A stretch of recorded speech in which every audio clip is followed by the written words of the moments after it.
Quero trazer para vocês aí uma talk, né? Um assunto sobre uma experiência que eu tive, né? Uma experiência real. Então, é aquilo. Eu trabalho com Kubernetes há mais de 2 anos aqui na Magalu, né? Tá indo para uns 2,5 por aí. E, cara, ambientes de larga escala, ambientes robustos, né? Que requerem cuidados, né? Requerem análises. Tudo tem que ser muito bem pensado antes de executar, porque a gente pode derrubar ambientes que comprometem operações gigantescas. Então, eu vou trazer para vocês uma forma de pensar, uma experiência que eu consegui aplicar com base em testes, obviamente, em conceitos, né? Então, o que chegou para mim foi, cara, a gente precisa fazer uma atualização, né? Em múltiplos clusters, e aí eram um pouco mais de 2.000 worker nodes, se eu considerasse o total de clusters, porque não era um único cluster, né? Então, além de muitos nodes, cara, tinha essa questão de ser diversos clusters, né? Pode colocar aí na casa da centena. Bom, eu sou Erivaldo, muitos me conhecem aí já, deve ter bastante rostinho que sempre está por aqui. Muitos também podem não conhecer, então, quem está me vendo pela primeira vez aqui, eu sou Erivaldo, eu trabalho na Magalu, né? Sou um SRE, uma pessoa engenheira de confiabilidade.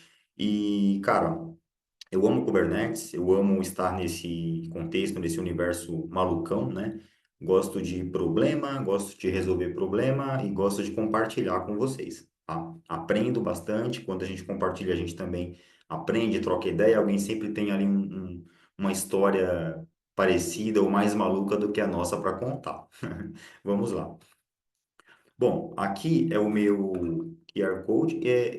Eu acho que está atrapalhando a telinha aqui. Deixa eu ver como eu minimizo isso, tá, gente? Ó, pronto. Acho que melhorou. É que eu tô com uma tela só, tá, gente? Ó, vamos lá. Quem que é o Erivaldo, né? Bom, é difícil falar de mim, gente. Eu tenho esse bloqueio, né, de falar de mim, mas eu sou uma pessoa bem simples, eu sou uma pessoa que tem vergonha de falar. Eu consigo encarar palcos com públicos de 600, 700 mil pessoas às vezes, e quando eu desço do palco eu quero me esconder. Acho que é um pouco normal. Mas eu gosto sim de me comunicar com a galera. E ó, tá aparecendo umas coisinhas aqui, eu acho, ou não. Não sei se aparece para vocês, mas para mim tá aparecendo. Eu vou organizando aqui. Tá bom? Então, o Erivaldo é isso. O Erivaldo é um cara simples, gosta de tecnologia, são 19 anos de carreira, tá? Focado em infraestrutura. Eu tive uma passagem em paralelo, né? Onde eu trabalhei com um pouco de desenvolvimento, foram 4 anos, né? Mas em paralelo, eu nunca deixei a infraestrutura, e isso me deu uma base muito legal, cara, para eu poder hoje trabalhar com infraestrutura como código, para eu entender algumas linguagens de programação, né? Isso torna flexível o nosso trabalho quando a gente entende um pouquinho. Por exemplo, eu trabalhei 4 anos com PHP, mas hoje eu consigo aplicar em Go, hoje eu consigo aplicar em Python. Claro que eu dou uma pincelada, tá? Eu não sou expert, mas, cara, isso ajuda, tá? Muita gente que pergunta sobre, pô, mas precisa desenvolver para ser um DevOps, um engenheiro DevOps? Cara, não precisa ser um desenvolvedor nato, né? Mas, pô, dá uma estudadinha, um pouco de lógica de programação ali, que é bacana, tá? Então é isso. O Erivaldo tem 19 anos aí de estrada já, né? Já tomei uns tombos e também aprendi com esses tombos, né? E há 1 ano e meio, mais ou menos, comecei aí com palestras e ano passado eu rodei o Brasil todo aí fazendo palestras em várias cidades, vários eventos de tecnologia, né? Cheguei a fazer alguns eventos fora também, do Brasil. E, cara, tô bem feliz com isso. E parei para dar uma descansada, né? A Aline veio falar comigo para me convidar, né, para participar dessa edição. Eu falei, Aline, eu tô um pouco cansado ainda, né? Um pouco. Tô voltando, né? Mas eu estava bem cansado, parei desde janeiro, né? E tinha prometido que ali, meados de março, abril, eu voltaria aos poucos, né? E aqui estou, gente. Vamos lá que o desafio é longo. Bom, galerinha, a missão de você atualizar clusters Kubernetes em larga escala, ela exige um cuidado minucioso, né? Eu acho que assim, com toda a experiência que eu também já tive, e olha que eu já enfrentei disaster recovers de 3.000 VMs, por exemplo, cara, em 2017, faz um tempo já, mas, cara, com toda essa bagagem, né, de ter recuperado ambientes de grande porte, ainda assim, bate um frio na barriga quando a gente fala de atualização, de é, rema, é, o remanejo, né, de clusters Kubernetes, né, por mais que Kubernetes seja efêmero, né, a gente sabe que Kubernetes, as coisas, elas nascem ou elas morrem e elas se reciclam, né, e isso torna as operações mais simples, entre aspas, né.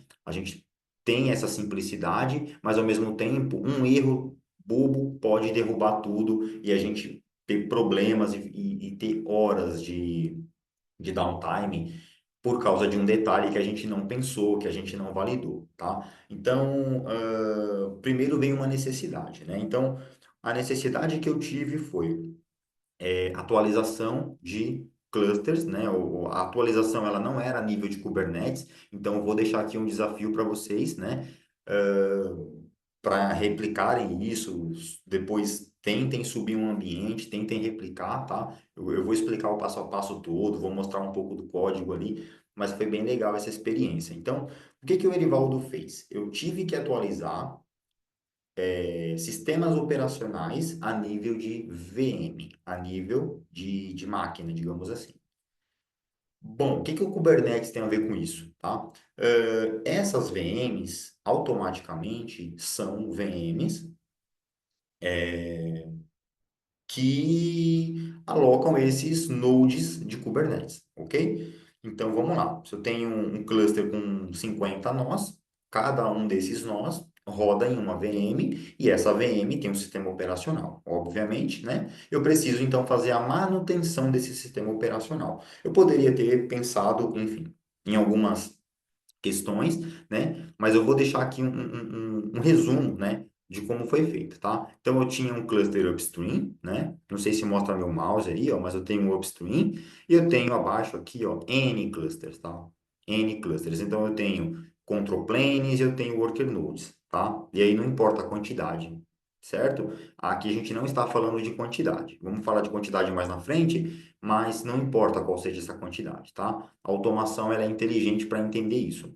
E, bom, na arquitetura convencional aqui, né, eu precisava fazer um update, eu precisava, enfim, fazer um reboot em caso de upgrade, né, do sistema operacional. Eu tinha que fazer algumas validações, eu tinha que utilizar ali labels, né, e eu tinha que, enfim, ter um next infinito ali, um loop, né, para isso ter ali não é um monitoramento, tá? Mas ter uma resiliência, né? Um trabalho contínuo dessa automação. Ela não vai executar uma única vez. Senão ela não é uma automação por completo. Ela é uma semi-automação. Se eu precisar rodar na mão, ela é uma semi-automação. Então, beleza. Eu tinha ali mais ou menos uma média de 100 clusters que precisavam passar por essa atualização, tá? E aproximadamente ali, tinha um pouco mais de 2.000 nozes de Kubernetes, tá? Bacana, né? Então, vamos lá, vamos pontuar as coisas. Eu estou falando de 100 clusters, eu estou falando de clusters que estão em regiões diferentes, que são acessos diferentes, e VMs, então, que estão em zonas diferentes, né? Zonas de disponibilidade diferentes. Então, se a gente for fragmentando isso, eu tenho aí muitos ambientes diferentes para poder acessar, né? E aí eu pensei nas opções, tá? por onde eu deveria começar, né? Eu tenho uma vasta experiência com Ansible, né? Eu trabalhei antes de vir para Magalu, 3 anos, praticamente todos os dias desses 3 anos, utilizando o Ansible para fazer automação, né? Fiz muitas automações bacanas, para ambientes de mais de 1.000, máquinas físicas, né, de bare metal, e claro que isso inclui também máquinas virtuais de, de cloud, né?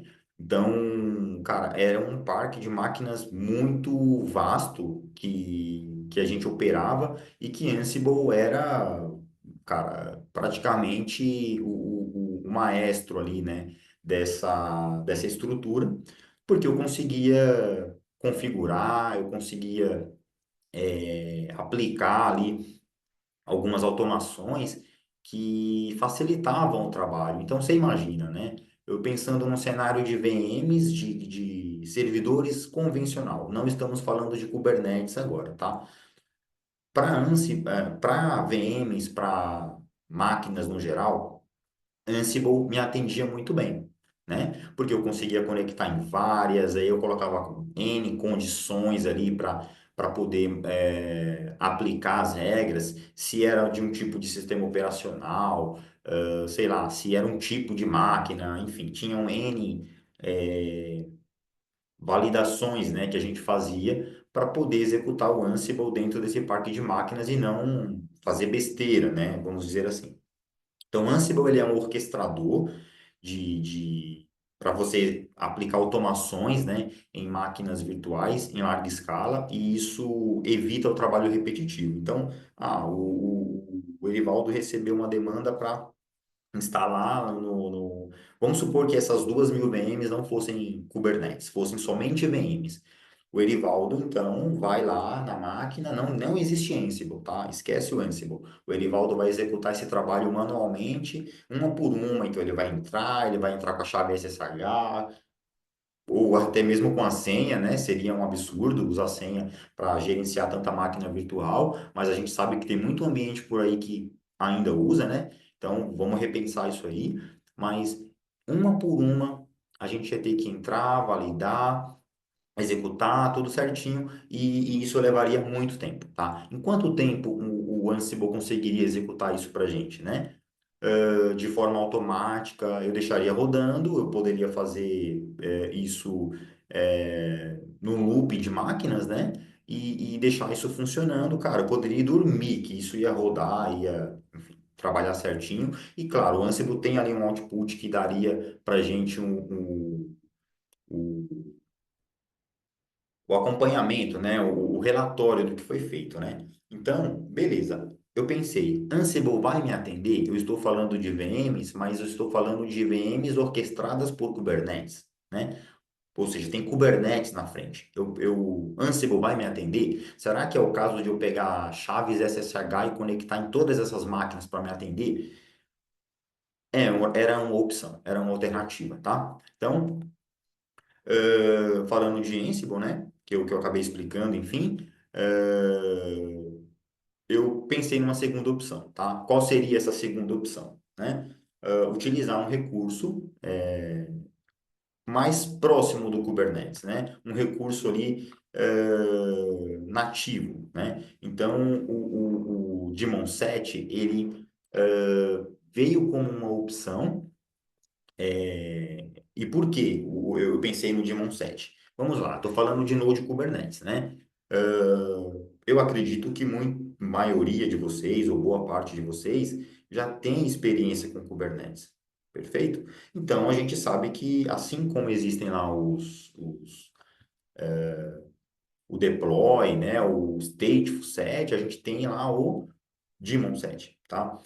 Então, o deployment ele está acima do réplica set, né? Ele consegue ali, você passa instruções declarativas para você criar uma aplicação, né? E essa aplicação ela vai rodar de acordo com os seus desejos, né? Então, digamos que eu quero rodar uma aplicação e eu quero que ela tenha somente 2 réplicas, por exemplo, tá? Então, no meu deployment, eu posso dizer que vai ter duas réplicas, posso colocar alguma toleration, por exemplo, e dizer algumas condições para rodar em algum tipo de node específico, com alguma condição específica de processamento e etc. Tá? Baseado em labels e tudo mais. Perfeito. O deployment me atenderia. O Stateful set ele é semelhante, né, ao deployment, porém você consegue utilizar volume, você consegue ter a persistência dos dados, né, rodando em volume ali. Então, o deployment eu usaria mais para uma aplicação stateless, uma aplicação que não tem, ela não precisa manter estado.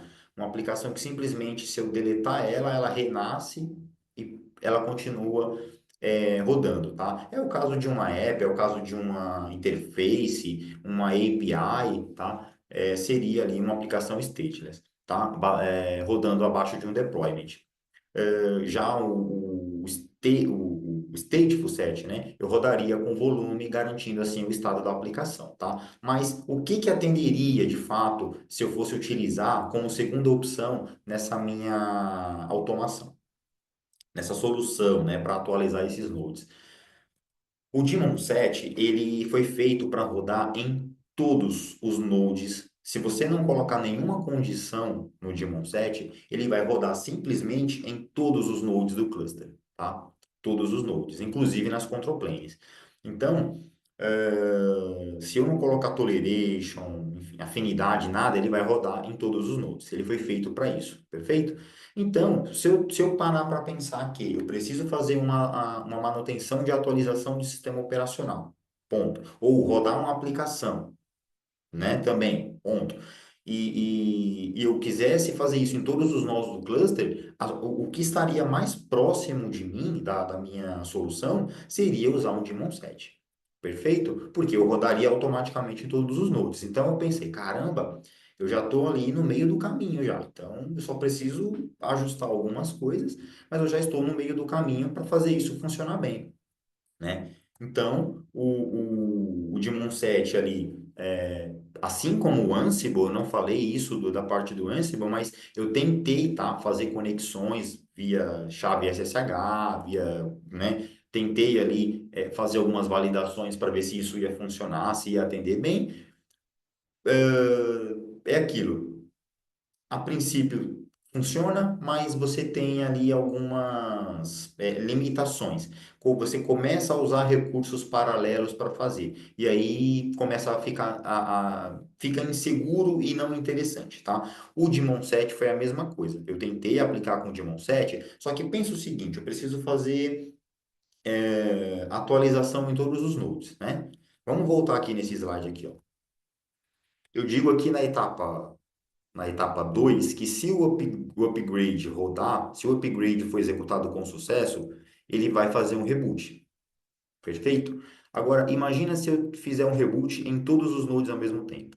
Porque se o Daemon 7 funciona em todos os nodes ao mesmo tempo, eu ia derrubar o cluster.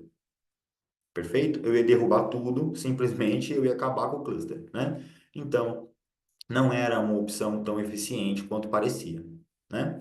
E, bom, pensando um pouco mais, o que poderia ser a nível de Kubernetes nativo, que fosse simples de funcionar e que pudesse me permitir, né, fazer essa automação de uma forma orquestrada. É agora que vem o pulo do gato.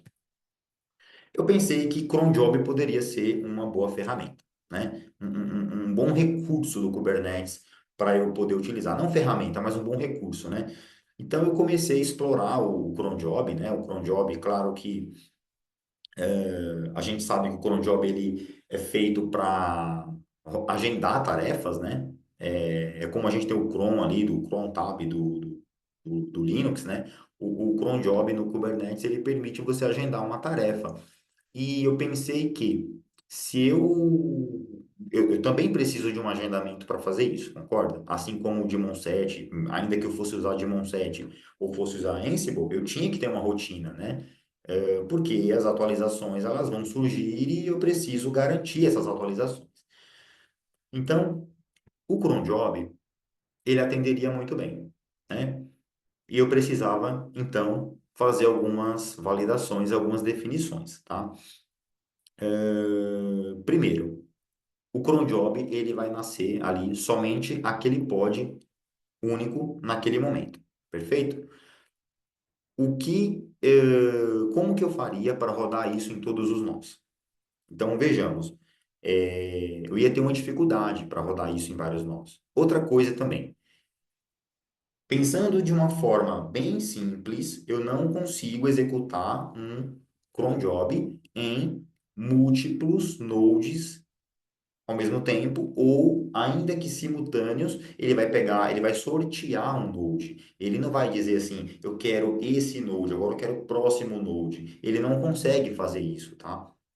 Ele vai nascer aleatório, tá? Inclusive, ele pode nascer no mesmo node. Então, pensando nessa solução, eu precisei ir um pouco mais além. Eu tinha que escolher uma dessas opções e qual opção que seria mais viável para o que eu tinha que executar, né? Lembrando, tá, gente? Eu trabalho com ambientes, são ambientes on-premise, tá? É aquilo. Tudo que para o administrador do Kubernetes, por mais que ele faça o gerenciamento da cloud, cara, por trás das coisas tudo é on-premise para gente, beleza? Tem que descer no sistema operacional, tem que atualizar, tem que fuçar, tem que se quebrar, tem que consertar. Então é on-premise. Então eu tive que escolher. Então a minha mãe mandou eu escolher, né? E aí eu fui para uma solução baseado nos testes, claro, todas elas eu testei, não foi só, eu pensei, eu acho e vou fazer, tá? Mas o cron job foi a solução escolhida, tá? Foi a alternativa escolhida para trabalhar. Então, a partir daqui começa um desenvolvimento. É isso que eu vou mostrar para vocês agora. Então, eu começo um script, né? Eu começo com o script, eu vou mostrar primeiro o script, de como que isso foi feito, tá? Tem aqui algumas funções, né? Eu coloquei as principais aqui. Então, eu tenho uma função que vai atualizar o sistema, né? Tem uma função que ele vai verificar se o sistema operacional foi feito reboot, se há necessidade de fazer reboot, né?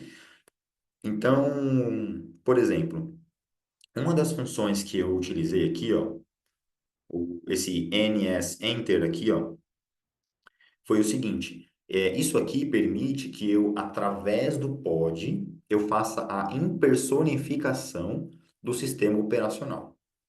Como que funciona isso? Ou seja, eu vou gerar um pod no cluster e esse pod, quando eu fizer lá um kubectl exec, eu vou logar dentro desse pod, da mesma forma que eu logo num pod convencional de qualquer aplicação. A diferença é que quando eu entrar nesse pod, que eu der o exec, eu vou estar dentro do sistema operacional. É como se fosse o chroot ali do Linux, tá? Vou estar fazendo mais ou menos um chroot e vou estar em poder desse sistema operacional, tá? Então, eu vou conseguir controlar a máquina, né, para fazer a minha atividade. Aí vocês pensam assim, mas caramba, como é que e a parte da segurança, como é que fica isso? Como assim? Tu vai, através de um pod, controlar toda a operação? Cara, tem permissionamento para isso, tá? A gente usa RBAC e regras e policies e tudo mais, tá bom? Então, veja que aqui, ó, tem uma função que requer o reboot, que valida, né, se o reboot está ok ou não. Inclusive, ele faz o reboot aqui, né, se for necessário. Tenho aqui também uma outra função que ele aguarda o nó voltar. Quando o nó faz o reboot, ele aguarda ele voltar, ele tem um sleep de 120 segundos, né? Espera o nó voltar, que o status condition ele atinja o status ready, né? Para ele seguir para o próximo node, né? Então, se tudo ocorrer bem, ele segue. Se esse pod não voltar, ele não continua. Ele simplesmente pausa ali a operação, tá? Continuando aqui, lembrando que a gente está aqui agora 2/5, tá? Eu vou mostrar 5 etapas desse script. Então, eu tenho ali, depois, a verificação, né? Do status ali do nó é continuação, na verdade, né, da verificação. Mas aí ó, eu tenho aqui a label. Isso daqui, galerinha, anota aí, label, tá? Isso aqui é a parte interessante, porque como que eu controlo a minha lista de, de nós, de nodes, né, que eu tenho que aplicar? Como que eu sei que ele já aplicou em um node? Como que eu sei que ele vai aplicar no próximo node, né? Então, eu tenho aqui labels que fazem isso. Então, a label, por exemplo, aqui, vamos falar dessa última aqui, né? Essa é a label que, quando o nó é atualizado, ele aplica uma label chamada upgrade done, beleza? Ele aplica essa label. Então, no próximo ciclo de node que ele pegar para fazer a verificação, ele vai descartar esse node, porque ele já tem uma label que foi atualizado, perfeito? O que acontece quando ele chega no último node? Ele faz isso aqui, ó. Ele vem para essa outra função aqui, ó. Ele entende que todos foram já executados, né? E aí ele volta a fazer a... Ele volta, né? Ele remove o estado. Na verdade, eu acho que eu estou até lendo na ordem errada, tá? Bom, eu colei aqui, então tá tudo aqui. Não importa a ordem, mas tá aqui. Então vamos lá. Uma outra função que ele faz muito bem, anotem. Por favor, anotem, tá? Vocês vão precisar disso. É, o cron job, cada vez que ele executa, eu falei isso agora há pouco, tem 5, 10 minutos que eu falei sobre isso. Ele não vai conseguir dizer em qual node ele vai nascer. Perfeito? Ele não vai conseguir. Então, a automação, ele consegue vir aqui no Node, o Node que foi atualizado, né? O Node da vez, e ele remove esse Node Selector, e no próximo Node Selector, ele diz qual desse Node Selector ele vai aplicar. Ou seja, o próximo node é o próximo node selector, né? Então, sempre vai ser o próximo da lista. Ele faz uma lista do primeiro nó ao último, ele vai removendo a cada ciclo, cada loop, aquele nó que já foi atualizado. Então, o próximo nó é o nó que vai receber node selector para fazer, perfeito? Então, ele faz isso, né? Aqui ele está atualizando, né, o node selector, beleza? Aqui ele define o próximo nó também, né? Está definindo o próximo. Perfeitinho. Vamos aqui. Aqui é a ordem das funções, né? Até aqui, essas partes de 1 a 5, ó, eu mostrei as funções fragmentadas, né? Eu mostrei os pedaços das funções. Agora aqui é a ordem de fato como ele executa, né? Então, ele tem a função principal, né? Que ele chama o update. Então, ele vai fazendo ali o passo a passo de cada uma, né? O legal disso aqui é que... Bom, eu vou mostrar. Tem um slide mais para frente que mostra o log disso, tá? Então, tudo isso aí é registrado em log. Mas onde fica esse log? Quem já viu a minha palestra de Grafana Lock sabe que eu detesto log na máquina. Eu prefiro trabalhar com armazenamento de log remoto. Talvez, eu acho que pode ser uma das minhas próximas talks aqui. Se a Aline me convidar no futuro, né? Tá bem corrido recentemente, mas a gente pode falar de Grafana Lock porque é bem legal. E o log dessa automação fica tudo no Grafana Lock. Então, se acontecer qualquer problema, se quebrar, se acontecer alguma coisa, eu consigo verificar o log, né? Então, essa é a parte legal. Eu não fico no escuro com relação aos logs da aplicação, tá? Então, perfeito. Continuando, né? Então, ele faz ele checa se precisa de update, ele faz o update, ele faz lá o ajuste das labels, né? E aí ele vai para o próximo node aqui, para o próximo node, aplicando sempre com base no node selector, tá? Então, isso é um looping. Então, ele vai fazendo isso, cada vez que o cron job roda, ele roda em um novo nó. Tá, vamos falar agora da imagem, né? Do Dockerfile. Como que eu fiz isso? Como que isso está sendo executado? Está sendo contra. Eu pensei também que eu poderia colocar esse script aqui, gente, ó, dentro de um, sei lá, ele podia ser um config map, correto? Vamos falar de Kubernetes. Ele podia ser um config map, eu poderia simplesmente montar este config map dentro do pod que vai executar. Mas eu preferi trabalhar de uma outra maneira, tá? Eu montei isso dentro da imagem Docker, né? Então tá aqui, eu usei uma imagem, poderia inclusive otimizar, enfim, aí os especialistas de Docker vão me ajudar com isso, mas eu faço aqui uma instalação bem simples, né? Eu coloco aqui o script, ó, para dentro da imagem, né? Dou ali a permissão de execução e simplesmente ela executa, tá? Então, cada vez que ela executa, quem controla ela, quem faz ali o ciclo é o próprio script. É esse cara aqui que faz o ciclo, tá? Então, ele executa, ele finaliza e o próprio cron job ali, né? O próprio cron job, a cada X minutos, ele vai nascer novamente, respeitando a regra de próximo pod, próximo node, enfim, tá?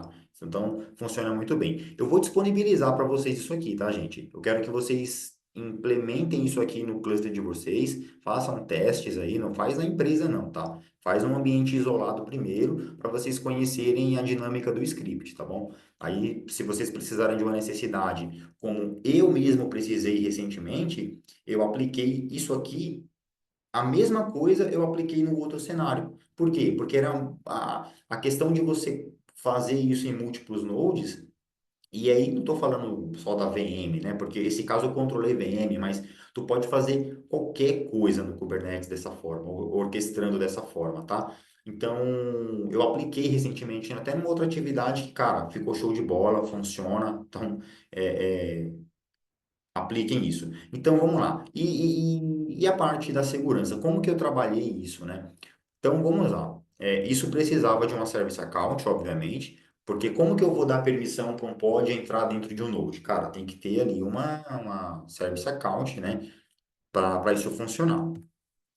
Beleza? Eu dei ali algumas permissões, né, algumas roles de acesso, né?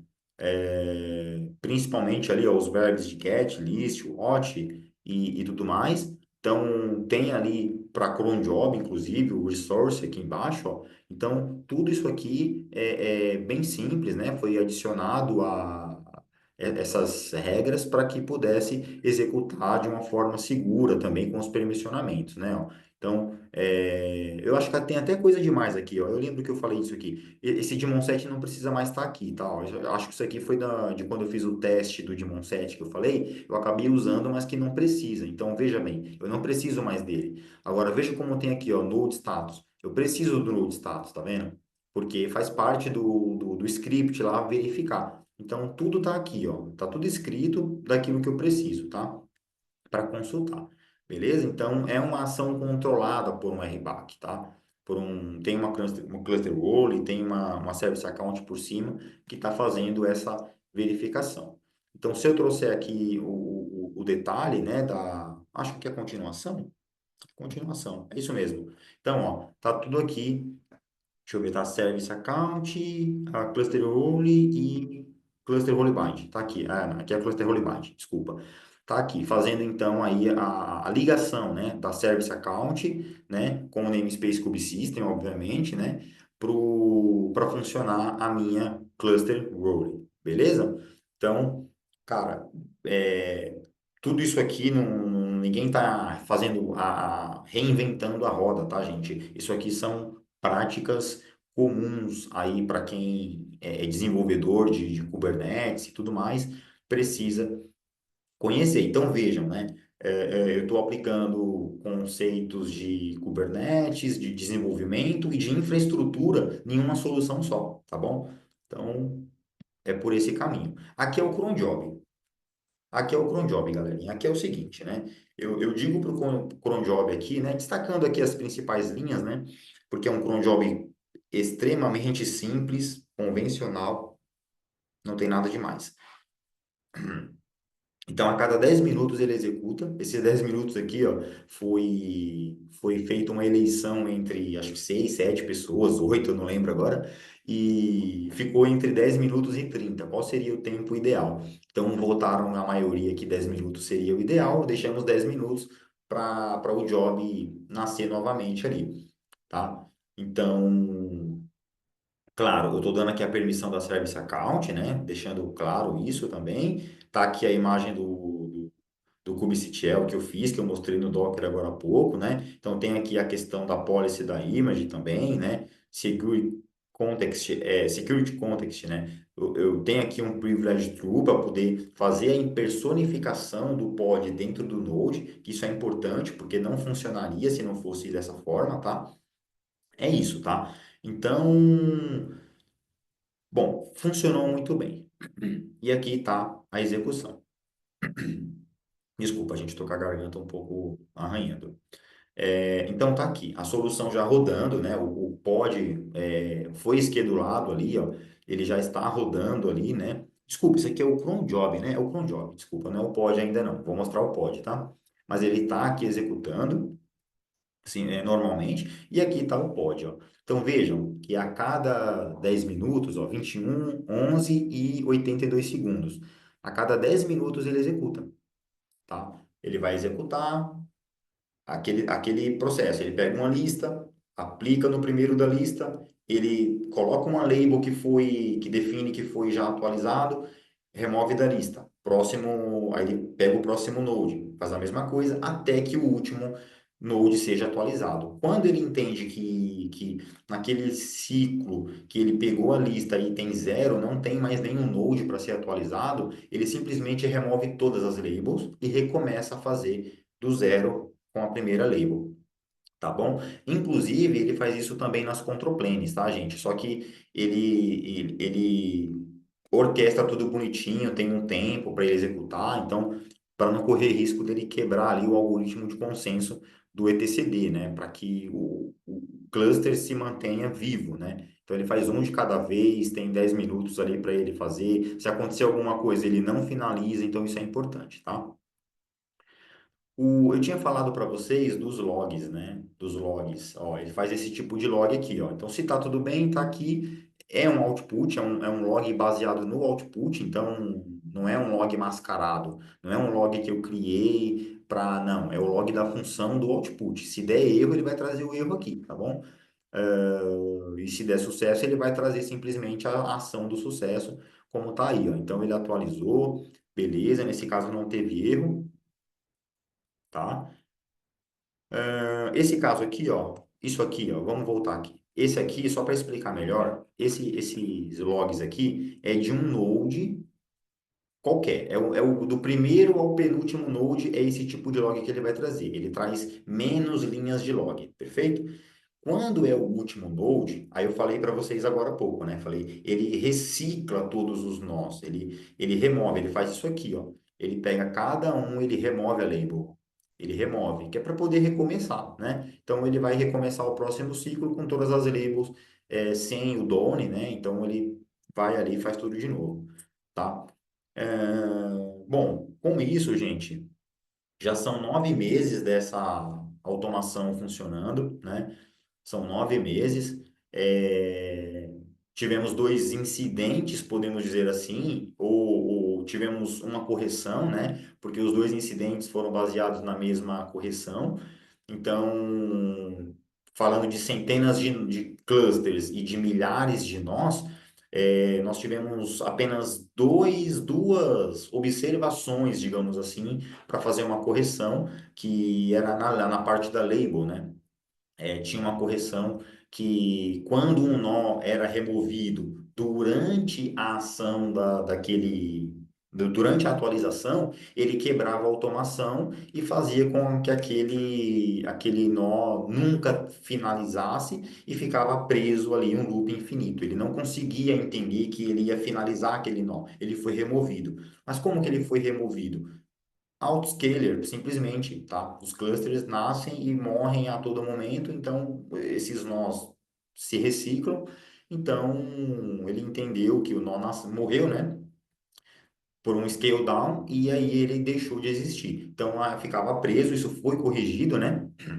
A ação foi corrigida e aí isso deixou de acontecer. Então, são 9 meses já que essa automação está rodando e detalhe que eu consegui aplicar o mesmo conceito, né? Não sendo mais um upgrade, aí era uma outra ação, num outro cluster, um big cluster, diga-se de passagem, tá?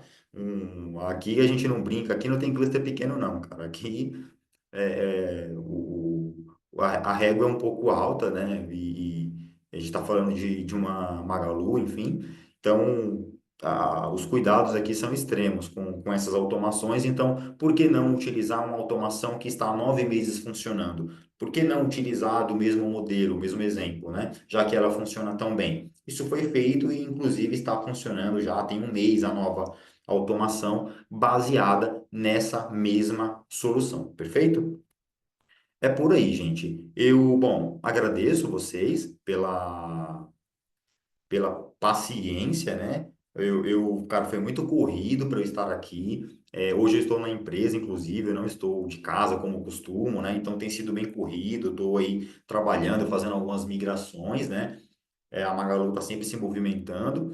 E, pô, um privilégio mais uma vez estar aqui com vocês. Eu adoro, cara, o Daniel, a atenção que eu sempre tenho aí da Aline para para participar, cara, eu agradeço demais, assim, tá? E tá aí uma solução, né, gente? Uma solução baseada em sysadmin, baseada em SRE, baseada em DevOps e tudo mais. Então, isso é um pouquinho do que eu consigo aplicar aqui no meu trabalho, né, sendo um pouco dinâmico e em meio aos incidentes da vida, né, é o que a gente consegue aplicar e eu tento, enfim, levar para vocês um pouquinho disso. Claro, não está escrito em pedra que deve ser assim. Eu estou apenas mostrando uma forma como eu resolvi um grande problema ou que poderia ser um grande problema, né? Então a gente tem que ser dinâmico, a gente tem que buscar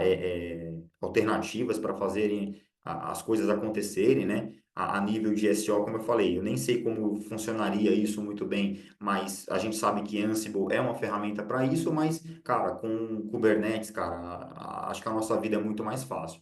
Acho que quem aí não está ainda muito apto ali ou não se sente confortável de utilizar Kubernetes, cara, estuda um pouquinho mais ali, aplica, monta um laboratório, porque a gente tem uma baita ferramenta aí que pode ajudar além do Kubernetes, porque, de novo, essa solução, essa necessidade, digamos assim, cara, ela não tem nada a ver com o Kubernetes, ela é VM, mas veja, eu usei Kubernetes para isso, tá? E de uma forma segura, legal, beleza? É isso, eu entrego aí então para você, Aline. Muito obrigado. Muito obrigado, galerinha, aí pela audiência.